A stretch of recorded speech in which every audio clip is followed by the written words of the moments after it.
அப்போஸ்தலனாகிய பவுல் கொரிந்தியருக்கு எழுதின 2வது நிருபம் 5ஆம் அதிகாரம் 1வது வசனத்தை நான் வாசிக்கிறேன். 2 கொரிந்தியர் 5ஆம் அதிகாரம் 1வது வசனம். பூமிக்குரிய கூடாரமாகிய நம்முடைய வீடு அழிந்து போனாலும் தேவனால் கட்டப்பட்ட கைவேலை அல்லாத நித்திய வீடு பரலோகத்திலே நமக்கு உண்டென்று அறிந்திருக்கிறோம். எங்கள் அன்பின் ஆண்டவரே, இந்த ஆசீர்வதிக்கப்பட்ட வேலைக்காக உமக்கு ஸ்தோத்திரம்.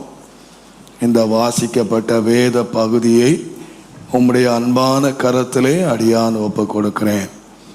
இந்த வாக்கியத்தின் மூலமாக எங்கள் வாழ்க்கையிலே நிறைவேற வேண்டிய எல்லா கிரியைகளும் பூரணமாய் நிறைவேற கர்த்தர் இரக்கமாய் இன்றைக்கு உதவி செய்யும்படி அடியான் வேண்டிக் கொள்ளுகிறேன். ஆச்சரியமான கிருபை தாங்கி நடத்தட்டும். இயேசுவின் நாமத்தில் பிதாவே, ஆமென். தேவனுடைய நாமத்துக்கு மகிமை உண்டாவதாக. அப்போஸ்தலனாகிய பவுல் இந்த கொரிந்திய நிருபத்தை எழுதும் பொழுது நாம் அறிந்திருக்கிறோம் என்று சொல்லுகிறார். கிறிஸ்தவ வாழ்க்கை என்று சொல்லுகிறது அறிந்து பின்பற்றுகிற ஒரு வாழ்க்கை. ஏதோ நம்முடைய பரம்பரையாக நம்முடைய தகப்பனார் நம்முடைய தாயார் நம்மை நடத்தின வழியிலே அல்ல. ஒவ்வொருவரும் கிறிஸ்தவ வாழ்க்கையை தனிப்பட்ட முறையிலே அறிந்து தனிப்பட்ட முறையிலே நிறைவேற்ற வேண்டிய, நான் அறிந்திருக்கிறேன் என்று சொல்லுகிற ஒரு அனுபவம் கிறிஸ்தவ அனுபவம். இதிலே அப்போஸ்தலனாகிய பவுல் சொல்லுகிற இந்த பூமிக்குரிய கூடாரம் ஆகிய நம்முடைய வீடு அழிந்து போனாலும் தேவனால் கட்டப்பட்ட கைவேலை அல்லாத நித்திய வீடு பரலோகத்திலே உண்டு என்று அறிந்திருக்கிறோம் என்று எழுதுகிறார். அவர் கூடாரம் என்று சொல்லுகிறது இந்த சரீரத்தை அவர் சொன்னார். இந்த சரீரமாகிய இந்த கூடாரம் ஒரு நாள் அழிந்து போகும். நீங்கள் இப்பொழுது நீங்கள் என்னை பார்க்கிறீர்கள், நீங்கள் சொல்லுவீங்க பாஸ் தாமஸ் ராஜ் பேசிகிட்டு இருக்கிறாருன்னு சொல்லுவீங்க. ஆனால் பேசுகிறது நானாக இருந்தாலும் நீங்கள் காண்கிறது தாமஸ் ராஜ் அல்ல. இந்த தாமஸ் ராஜ் போற்றி இருக்கிற ஒரு போர்வை அல்லது ஒரு கூடாரம். அப்போஸ்தலனாகிய பவுல் சொன்னார், நான் இந்த தேகத்தை விட்டு பிரிகிற காலம் வந்தது என்று சொன்னார். அப்போ நீங்க காண்கிற இந்த தேகம் அல்ல, எனக்குள்ள இந்த தேகத்துக்குள்ளே வாழுகிற ஒருவன் தான் உண்மையான மனிதன். அவன் ஒரு நாள் இந்த உலகத்தை விட்டு பிரிந்து போக வேண்டியதாய் இருக்கும். எவ்வளவு படித்தவனாயிருந்தாலும், டாக்டர் ஆனாலும், எவராயிருந்தாலும், எவ்வளவு உயர்ந்த பதவியிலே இருந்தாலும் இந்த கூடாரம் அழிந்து போகும்.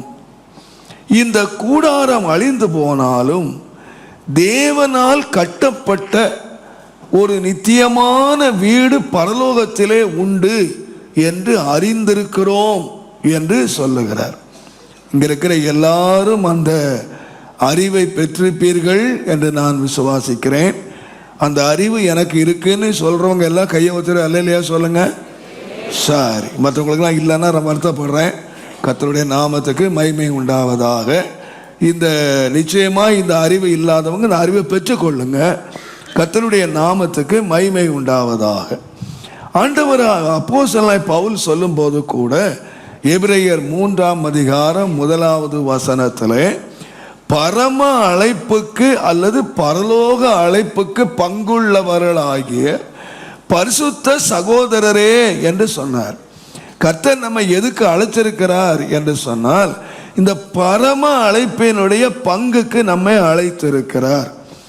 ஆண்டவராகிய இயேசுவும் அவருக்கு முன்னோடியாக வந்த யோவான் ஸ்நானகனும் இந்த உலகத்திலே ஊழியத்தை ஆரம்பித்த போது யோவான் ஸ்நானகன் தன்னுடைய முதலாவது பிரசங்கத்திலே மத்தேயு 3:2 மனம் திரும்புங்கள், பரலோக ராஜ்யம் சமீபமாய் இருக்கிறது என்று பிரசங்கம் பண்ணினார்.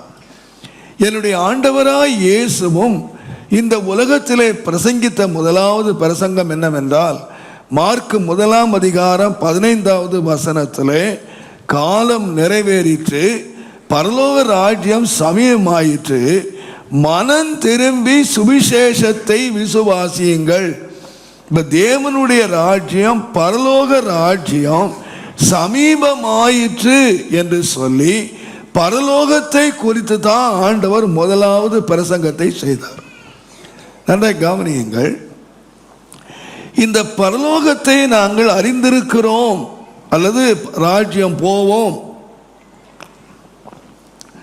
உண்டு என்று அறிந்திருக்கிறோம் என்று ஒருவன் அறிந்திருப்பானால், நீங்கள் 2 கொரிந்தியர் 5 தொடர்ந்து நீங்கள் வாசித்தால், இந்த அறிவை பெற்றவனுக்குள்ளே சில காரியங்கள் நடைபெறுகிறதை இந்த 2 கொரிந்தியர் 5 நீங்கள் வாசிக்கலாம். விசேஷமாக நான் சொல்வேன், ஆனால் 2 பின்பகுதியை வாசித்தீர்களானால், நம்முடைய பரம வாசஸ்தலத்தை தரித்து கொள்ளுவதற்கு மிகவும் வாஞ்சை உள்ளவர்களாய் இருக்கிறோம். உள்ள ஒரு தவிப்பு, இந்த உலகத்தில் நான் வாழும்போது உள்ள எப்படி இருக்கிறோம்னு சொன்னா ஒரு பெரிய தவிப்பில் இருக்கிறோம். தவித்து இந்த அந்த பரம வாசஸ்தலத்தை தரித்து கொள்ள மிகவும் வாஞ்சை உள்ளவர்களாய் இருக்கிறோம். 4 இந்த கூடாரத்தில் இருக்கிற நாம் பாரம் சுமந்து தவிக்கிறோம்.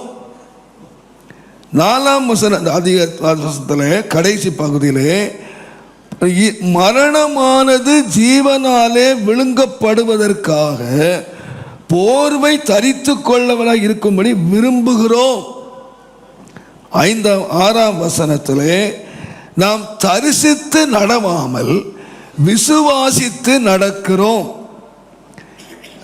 7 எப்பொழுதும் தைரியமாய் இருக்கிறோம். 8 கர்த்தரிடத்திலே குடியிருக்கவும் அதிகமாய் விரும்புகிறோம். 9 அவருக்கு பிரியமானவர்களாய் இருக்க நாடுகிறோம். 11 கர்த்தருக்கு பயப்படத்தக்கது அறிந்து மனுஷருக்கு புத்தி சொல்லுகிறோம். 10 தேவனுக்கு முன்பாக வெளியரங்கமாய் இருக்கிறோம். நீங்க அந்த வசனத்தை நீங்க நல்லா வாசித்தீங்கன்னா, இருக்கிறோம், நடக்கிறோம். தன்னுடைய தற்கால வாழ்க்கையிலே நாம் பரலோக ராஜ்யம் போகிறோம் என்று தெரிந்த ஒரு மனுஷனுக்குள்ளே நடக்கிற இந்த 10 கிரியைகளை நாம் தியானிக்கலாம் என்று நான் எண்ணினேன். ஆனால் அவைகளுக்கு போதுமான சமயம் இராது. இன்றைக்கு ஒரே ஒரு காரியத்தை நான் இந்த வேதத்திலே, இந்த பரலோக ராஜ்யத்துக்கு போகிற மக்கள், நான் பரலோகத்திலே எனக்கு நித்திய வீடு உண்டு என்று விசுவாசிக்கிறவர்கள், அவர் சொல்லுகிறார் 6 நாம் தரிசித்து நடவாமல் விசுவாசித்து நடக்கிறோம். நல்லா கவனிங்க, நம்ம பரலோகத்தை யாரும் தரிசிக்கல, ஆனால் பரலோகத்தை நாம் விசுவாசிக்கிறோம். நம்முடைய யாத்திரையினுடைய கடைசியிலே இந்த சரீரம் நம்மை விட்டு பிரிகிற வேளையிலே நாம் பரலோகத்திலே போய் சேருவோம் என்ற விசுவாசத்தோடு நாம் நடக்கிறோம் என்று பவுல் எழுதினார். நாம் தரிசிக்காட்டாலும் தோமாவுக்கு சொன்னது போல, நீ கண்டதினாலே நீ விசுவாசிக்கிறாய், ஆனால் இன்னொரு கூட்டம் வரப்போகிறார்கள், காணாமலே விசுவாசிக்கிற ஒரு கூட்டத்தார் இருக்கிறார்கள். அவர்கள்தான் பாக்கியவான்கள் என்று சொன்னார். தேவனுடைய நாமத்துக்கு மகிமை உண்டாவதாக. நாம் விசுவாசத்தில் என்ன செய்கிறோம்னு கேட்டீங்கன்னா, நம்முடைய நடக்கை, நம்முடைய வாழ்க்கை, நடக்கிறோம் அல்லது நடந்து முன்னேறி கொண்டிருக்கிறோம் என்று பவுல் எழுதினார்.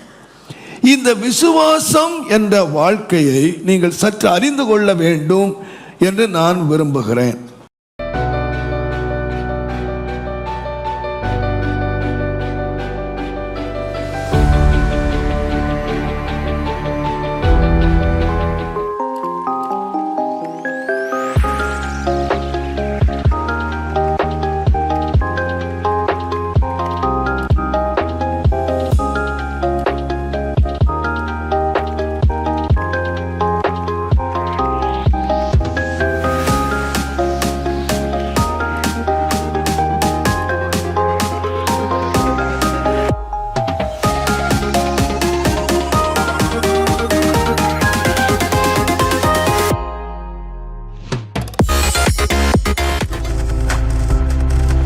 நீங்கள் பார்த்துக் கொண்டிருப்பது உங்கள் ஜாய் டிவி. உங்கள் துக்கம் சந்தோஷமாய் மாறும்.